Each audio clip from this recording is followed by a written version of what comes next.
میرے محترم بزرگوں اور دوستوں، السلام علیکم ورحمۃ اللہ تعالی وبرکاتہ۔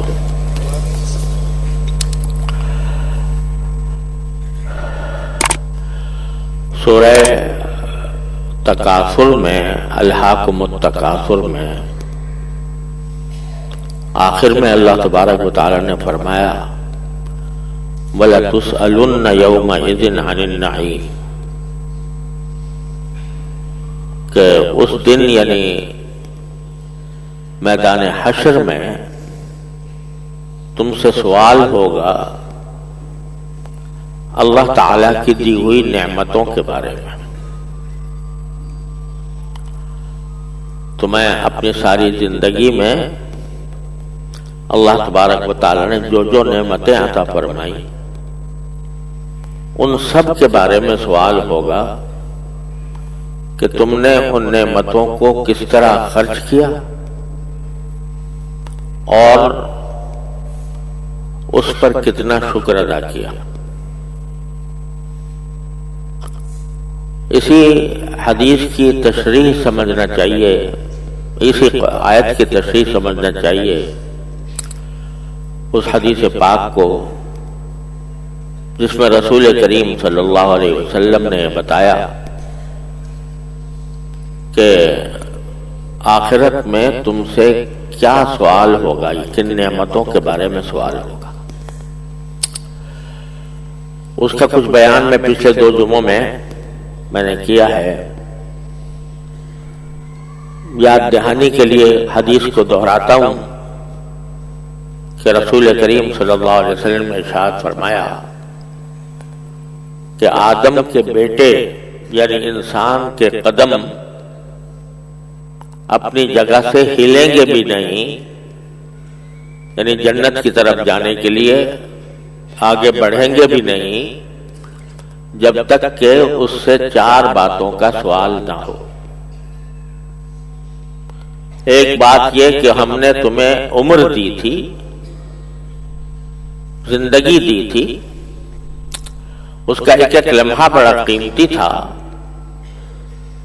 اور اگر تم چاہتے تو اس ایک ایک لمحے سے اپنے لیے آخرت کے ثواب کے ڈھیر لگا سکتے تھے۔ یہ بتاؤ کہ تم نے اس عمر میں کیا کیا، یعنی آخرت کی کیا تیاری کی، اللہ تعالیٰ کو کتنا راضی کیا، کتنا ناراض کیا۔ دوسرے خاص طور پر ہم نے تمہیں جوانی دی تھی، تو جوانی کو تم نے کس کام میں بڑھا کیا۔ جوانی کا زمانہ قوت کا زمانہ ہوتا ہے، توانائی کا زمانہ ہوتا ہے، آدمی بڑی سے بڑے کارنامے اس میں انجام دے دیتا ہے۔ تو اس جوانی کی قوت کو تم نے کس کام میں استعمال کیا، اللہ تعالیٰ کو راضی کرنے کے کاموں میں یا ناراض کرنے کے کاموں میں۔ اور تیسرا یہ کہ ہم نے تمہیں مال دیا تھا، وہ مال تم نے کہاں سے کمایا اور کہاں خرچ کیا، اس کا حساب دینا ہوگا۔ اور آخر میں چوتھی بات یہ کہ تمہیں ہم نے علم دیا تھا، اس علم پر تم نے کتنا عمل کیا اور اس سے کیا فائدہ اٹھایا۔ یہ 4 سوال ہیں جو پہلے سے ہمیں بتا دیے گئے ہیں۔ ان میں سے پہلے 2 سوالوں کے بارے میں پچھلے خطابات میں نے کچھ تفصیل عرض کی تھی۔ تیسرے سوال کی بات چل رہی تھی کہ مال کو تم نے کہاں سے کمایا اور کہاں خرچ کیا۔ یہ نہ سمجھو کہ جو مال تمہارے ہاتھ میں ہے، تمہاری صندوقچی میں ہے، تمہاری الماری میں ہے، تمہارے بینک میں بیلنس ہے، اس کے بارے میں کوئی پوچھ نہیں ہوگی۔ یاد رکھو، ایک ایک پیسے کے بارے میں، ایک ایک روپے کے بارے میں پوچھا جائے گا کہ تم نے یہ صحیح کمایا تھا یا غلط کمایا تھا۔ جائز اور حلال طریقے سے کمایا تھا یا حرام طریقے سے کمایا تھا؟ میں اس پر اس لیے زیادہ زور دے رہا ہوں کہ افسوس یہ ہے کہ ہمارے معاشرے میں مال کے بارے میں، پیسہ کمانے کے بارے میں حلال و حرام کی تفریق، حلال و حرام کا فرق ذہنوں سے مٹتا جا رہا ہے۔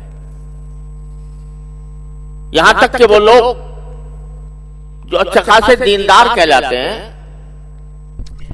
نمازوں میں پابندی سے آتے ہیں، بعض اوقات صف اول میں نماز پڑھنے کے عادی ہوتے ہیں اور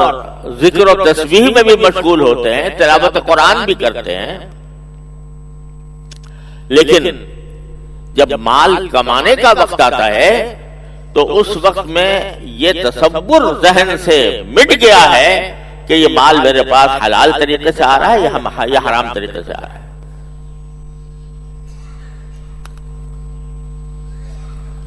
میرے پاس میرے والد ماجد رحمۃ اللہ علیہ کے پاس ایک بڑے مشہور تاجر آیا کرتے تھے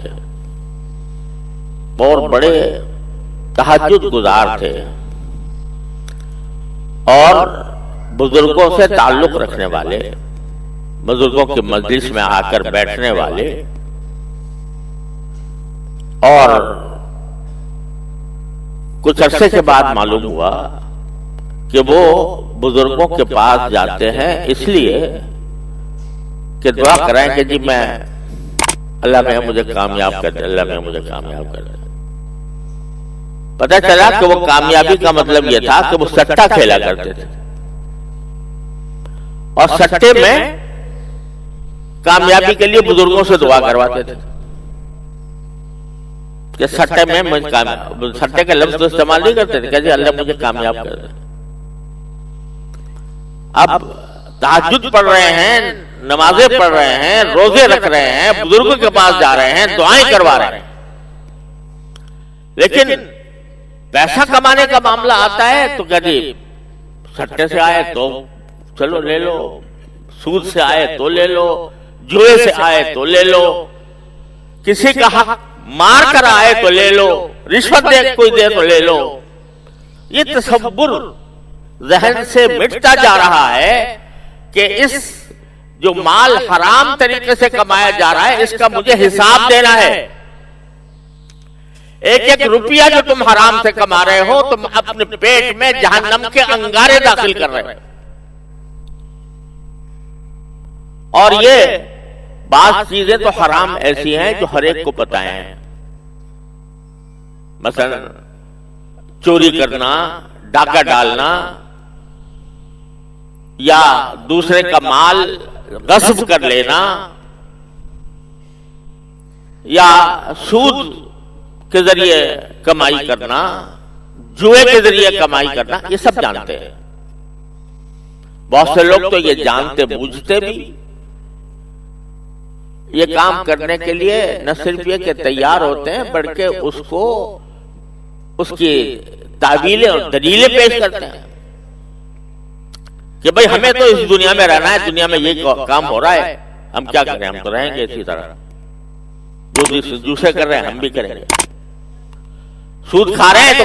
تو جب دوسرے کھا رہے ہیں میں کیوں نہ کھاؤں، کوئی دوسرے جو کھیل رہے ہیں تو میں کیوں نہ کھیلوں۔ بعض لوگ تو اس میں بھی سینہ زوری کرتے ہیں، اللہ بچائے، وہ سینہ زوری تو بہت خطرناک کام ہے۔